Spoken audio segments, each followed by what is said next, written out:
acting on the box. Now look, the box is the object of interest, not the girl. The box. So it's not me anymore. It's not me now. Okay, how many forces are acting on the box? The force of gravity, the normal force, the force of the Where's girl, the third force? The force of the girl pushing the box, and the force of friction pushing against the box. Oh, so there's four? Yes, they have to be four, so yeah. you cancel equals 0! So now, look at this. You have forces going in the Y direction Y. and the Yeah, X direction. So if I'm going to find the net force, now watch this. I'm going to have to say F net in the Y direction. This is the net force in the Y direction. Okay? Okay? Yay! And then you have the net force in the X direction. What can you say about the net force in the X direction? In the X direction. Is it 0? No. Which law applies to the X direction? Of course, we're ignoring friction, of course, right? Yeah. We're saying there's no friction. What can you say about the force in the X direction? Which law applies? The first law or the second law? Second. What does the second law say? In a straight line. F net is equal to what? Mass times acceleration. And why is there an acceleration? Because you're pushing it. No. There's an acceleration because you're pushing it, but there's nothing to push back. So Exactly. There's no force to cancel out this force. Do you see that?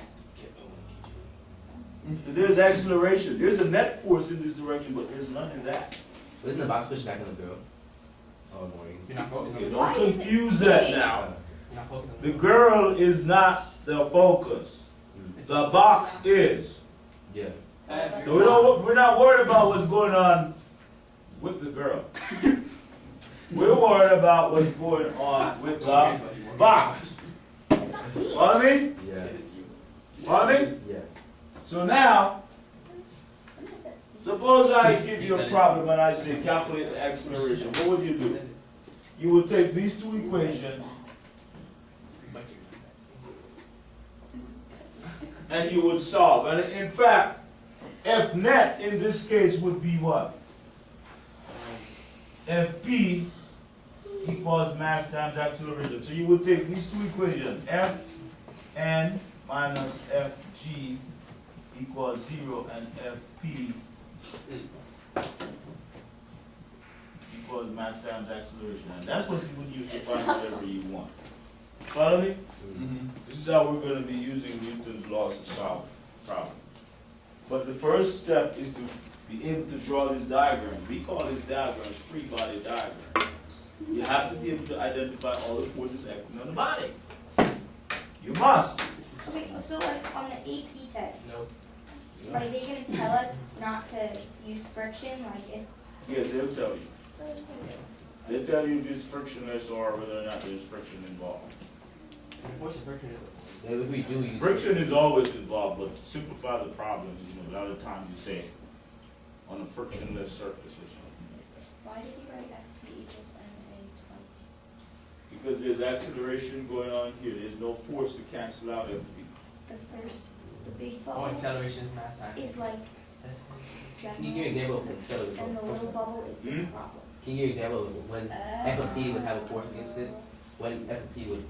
What do you guys want to see your notes right? Because I'm not. No. What if it was pushing against the wall? When FP would never be 0. I mean, let's say, for example, My test grade counts for you. friction gets involved, right? Shit, your test grade count for me, doesn't it? Did they tell you that she's pushing this box Yeah. at a constant speed? Yeah. What does that tell you? It has to be friction. What if the box isn't moving though? What is the box? What's moving?